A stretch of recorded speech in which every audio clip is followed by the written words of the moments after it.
우리는 다양한 장소나 다양한 공동체에서 크고 작은 지도력, 곧 리더의 모습을 간직합니다. 어떤 공동체든지 그 리더의 장이, 그 공동체의 장이 어떠한 모습을 보이느냐에 따라 그 공동체의 향방이 결정됩니다. 우리가 늘 경험하고 살아가는 모습일 것입니다. 선하고 매력 있는 공동체가 되기 위해서는 리더가 그 리더십을 잘 발휘해야 하겠죠. 그러나 별 볼 일 없고 더 나아가 별로 영향력을 끼치지 못하는 그런 공동체라면 리더의 지도력이 조금 부족하다, 이렇게 볼 수 있겠습니다.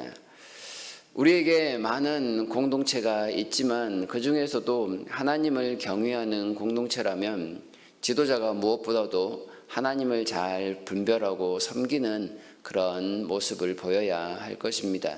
그래야만 그의 가정이, 그가 속한 크고 작은 그 모임들이 하나님 앞에 온전한 모습을 나타낼 수 있습니다. 하나님 앞에서 칭찬받는 공동체 혹은 칭찬받는 지도자의 리더의 모습을 간직하기 위해서 우리가 오늘 25장의 말씀을 주의 깊게 들어볼 필요가 있겠는데요. 먼저 지도력을 갖추었다 혹은 바른 지도력을 갖추려면 어떻게 해야 될까? 그것은 하나님의 뜻을 분별하기 위해서 더 많은 노력을 해야 한다는 사실입니다. 2절을 보시면 이를 숨기는 것은 하나님의 영화요 이를 살피는 것은 왕의 영화이다 말씀을 합니다.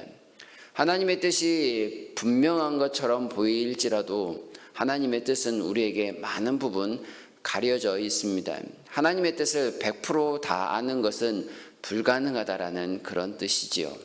하나님은 우리에게 알려주시는 내용만 우리는 겨우 알 뿐입니다. 물론 하나님께서 알려주시는 내용도 100% 이해할 수 없습니다. 우리가 아는 씨 뿌리는 부위에서는 이렇게 말씀을 하시지요.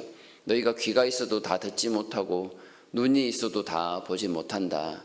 하나님께서 분명한 계시의 말씀을 나타내 주시지만 그것을 아는 것마저도 하나님의 은혜에 속하여 있다라고 가르쳐 주십니다. 지도자는 그렇기에 더욱더 하나님의 뜻을 분별하기 위하여 하나님 앞에 달려 나아가야 합니다. 우리의 지각을 여시고 우리의 마음을 깨닫게 하셔서 우리를 향한 하나님의 뜻이 무엇인지를 분별하는 것이 지도자에게 있어서 가장 중요한 덕목이라고 할 것입니다.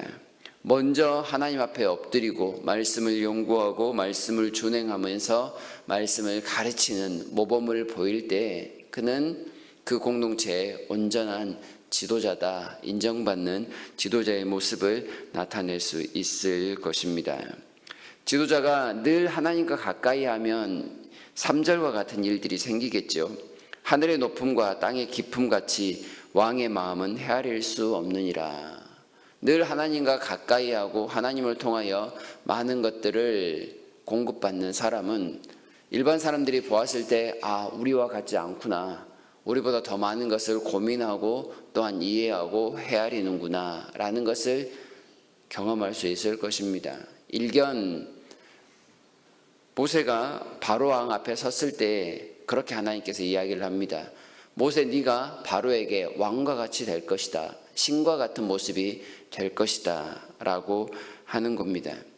하나님과 가까이 하는 지도자의 그 권위란 자기가 권위주의를 통해서 힘과 권력으로 세우는 권위가 아니라 하늘로부터 내리는 그런 권위이기에 참 권위가 세워질 것입니다. 그리고 사람들도 자연스레 그 지도자의 권위에 복종할 것입니다. 두 번째로 지도자는 공정함을 위해서 끊임없이 노력해야 합니다. 5절에 보시면 왕 앞에서 악한 자를 제하라, 그리하면 그의 왕위가 의로 말미암아 견고히 서리라. 4절에서는 좋은 은그릇을 만들기 위해서는 그 은에서 찌꺼기를 버려야 한다고 가르쳐 주는데요. 이처럼 지도자는 그 주변에 있는 악한 자들을 다 제거해야만 그의 권위가 온전히 서게 될 것을 이야기합니다. 지도자가 악한 자를 그대로 방치하면서 어떠한 리더십, 지도력을 나타낸다라고 하는 건 그건 말이 안 되는 일이 되는 것이지요. 지도자 주변에는 항상 권력을 탐하는 자들이 모이기 마련입니다.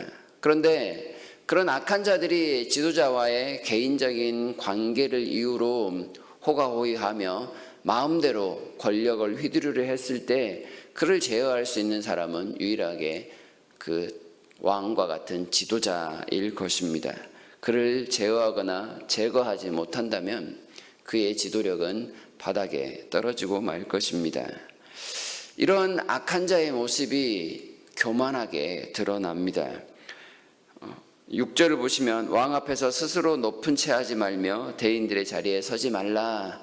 이렇게 행하는 사람들이 바로 교만한 사람들이다 라는 겁니다. 왕은, 지도자는 자기 주변에 있는 사람들의 됨됨이를 이런 식으로 살펴야 하는 겁니다. 누가 사람들 앞에 드러나서 교만하게 자기를 드러내려고 하는가? 그가 어떠한 일들을 망치지 않도록 지도자는 그들의 됨됨이를 살피고 그들을 온전한 자리에 앉히는 것까지도 그가 감당해야 될 일이라는 겁니다. 각자의 됨됨이를 살피지 않으면 그들의 됨됨이 때문에 지도자마저도 이끌려 다니게 되는 그런 불행이 찾아올 수 있습니다. 유다의 멸망 직전의 모습이나 다른 여러 나라들의 멸망 직전의 모습을 보면 교만한 자들이, 악한 자들이 득세하고 있는 모습을 우리가 종종 봅니다. 참 지도자라면 주변에 있는 사람들도 잘 살피는 것이 지혜일 것입니다. 세 번째로, 지도자는 함부로 말하는 자를 가까이에서는 안 될 것입니다. 8절에 너는 서둘러 나가서 다투지 말라 이렇게 말씀을 하죠. 다툰다는 건 법정에서 이루어진 일들로 볼 수 있습니다. 사실관계도 제대로 확인하지 않은 채 그냥 무턱대고 나아가서 소송을 건다거나 혹은 법정에서 증언하는 그런 어리석음을 범하지 말라라는 겁니다. 알긴 아는데 제대로 알지 못하는 그런 경우에 경험하게 될 여러 가지 불이익이 생길 수가 있습니다.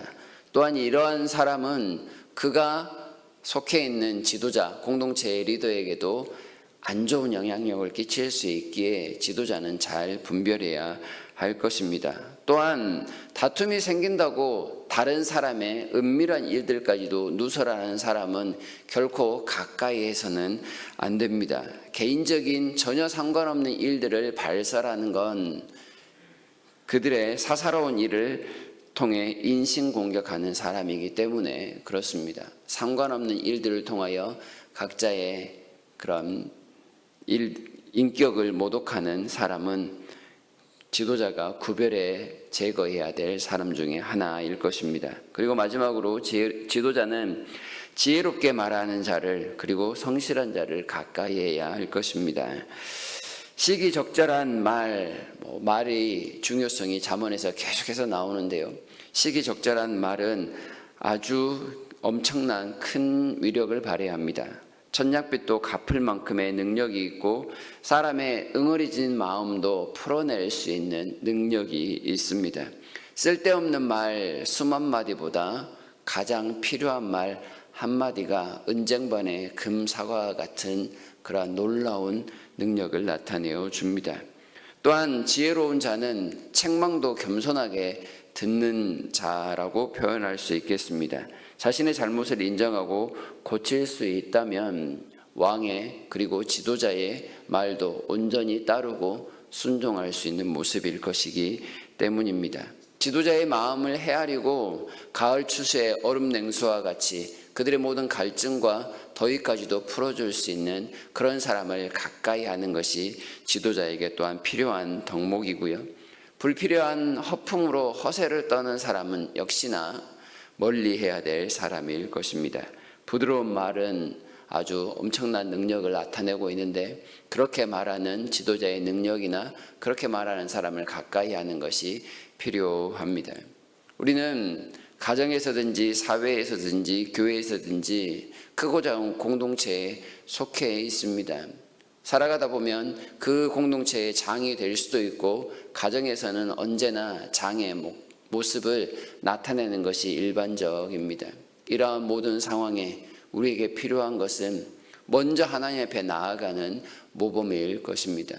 그리고 그 하나님 앞에 나아가는 모습을 통하여 바르고 온전함을 추구할 때 우리가 속한 공동체가 선한 영향력을 나타낼 수 있다는 사실은 거듭 강조해도 지나치지 않을 것입니다. 그리고 또한 우리가 하나님 앞에서 잘하는 것만큼 우리 주변의 사람들을 잘 할 수 있도록 다스리고 또한 영향력을 끼치는 것도 우리에게 필요할 텐데요. 하나님의 그 능력을 통하여 이러한 온전한 지도력을 갖추신 저와 여러분이 다 되시도록 이 새벽에 기도하면서 하나님의 은혜를 구하는 데 나아가시기를 진심으로 바랍니다.